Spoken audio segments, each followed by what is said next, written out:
election interference has been on the minds and feeds of both sides. Here's the GOP. And we're leading in all the polls. We should get elected, but remember this, they cheat like hell. They cheat like hell. Then there is this from the Philadelphia District Attorney, Larry Krasner. Anyone trying to intimidate voters will have to. We don't have any deep, abiding fears or concerns. We don't have any reports. I want people to be reassured that when they get up tomorrow to go vote, if they have not voted already, that everybody in the city is working and has been working for months to make sure that there will be nothing tough about that experience and nothing to fear in that experience. But I also want to be clear, anybody who thinks it's time to play militia, F around and find out. Anybody who thinks it's time to insult, to deride, to mistreat, to threaten people, F around and find out.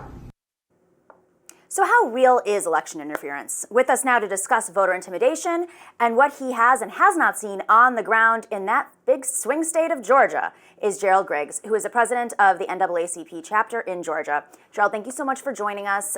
Big day. I had the pleasure of interviewing you recently around this related to a film called Vigilantes, Inc. And you talked in that film and in the interview quite a bit about some of the intimidation tactics that were used for voter registration. Can you explain what tactics are being used for registration versus intimidation on the ground on Election Day? So there are a lot of barriers that have been created in Georgia to prevent people from registering to vote and to prevent people from voting. And most of them are legal challenges. We have run into a few threats. We were registering individuals to vote. They were saying that certain landlords are telling them if they don't vote for a certain candidate or lean a certain way, they're not going to renew their lease. But we've also seen bomb threats and other things that are happening on the ground. But the main and most important way that they are trying to threaten voters is by these unlimited voter challenges that they are lobbying at citizens based on their race and based on their perceived affiliation. So we're seeing a lot of that because of the passage of Senate Bill 202 and now Senate Bill 189, which now allows citizens to unlimitedly challenge another voter based on believing they're not a resident. And so they can send a challenge out. They've sent thousands upon thousands of challenges out, and then the voter has to come back in and prove they're in fact a resident of the state, a resident of the county where they reside. And that's causing a lot of intimidation, and that's causing and preventing a lot of people from voting. When was that passed, Gerald? One was passed in 2021, and most recently there was one passed in 2023, which are now affecting the 2024 election. I guess the counter argument would be, why is it inappropriate to make sure, guarantee, double check that people who are voting are in fact who they say they are and reside in the place for which they're picking the election options? And the corollary to that is under Georgia law, you have to be a resident of the state to vote. That is checked when you register. So for a citizen to do the job of the government, it's just providing another hurdle. It's like a poll tax, like a literacy test. It's like deputizing individuals to do a job they have no business doing. So I understand the corollary of that argument, but the United States Constitution, the Georgia Constitution, and the Civil Rights Act and the Voting Rights Act push back against that. So I understand the argument, just not legally valid. It seems pretty organized too. Have you found that there are organizations, there's funding behind this? Are they training these people? I mean, I can't imagine you just wake up one day and say, I'm going to go out there and go through the rolls and figure out who's living in places and who's not. It seems incredibly complicated, frankly. Yes, there are organizations that are providing a list, that are training individuals, that are actually providing the information to how to challenge and to help them actually make the challenges. So many times the people that are putting these challenges forth have not researched whether or not the person they're challenged is somebody they should validly challenge. So we're seeing that this is an organized, strategic, laser-pointed effort to disenfranchise thousands of people of color. And that's why we've been sounding the alarm. That's why we've been filing lawsuits. That's why we've been making sure that individuals know that if they are lawfully registered at that residence, they can vote, and that they need to return for these hearings if they're challenged. We're also dealing with the local election boards to make sure they understand what the standard is and to not allow these frivolous challenges to proceed forward. Gerald, I'm curious what's happening right now on the ground. So that's registration and a lot of work for folks to have to follow up and make sure they're still registered. But today, how are the polls looking? Is there intimidation happening? Any reports coming in? Any legal fights?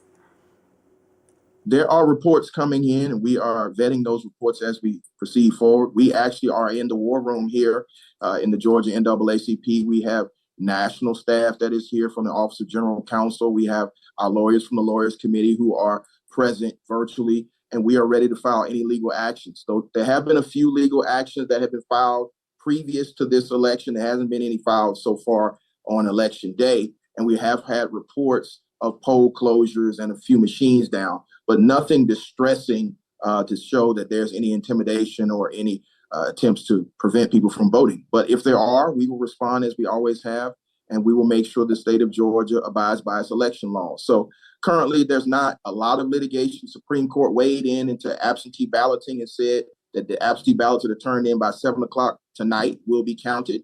The others will be held, and there'll be further litigation on those. But other than that, we have seen, swift people voting at the voting booths and no intimidation or no attempts to challenge anybody so far. But we're waiting and hopefully optimistic that it will not happen.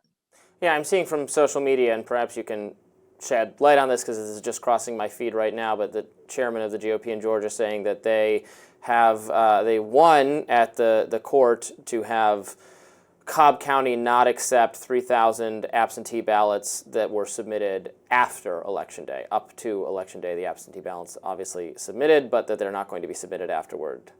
Do you have thoughts on that?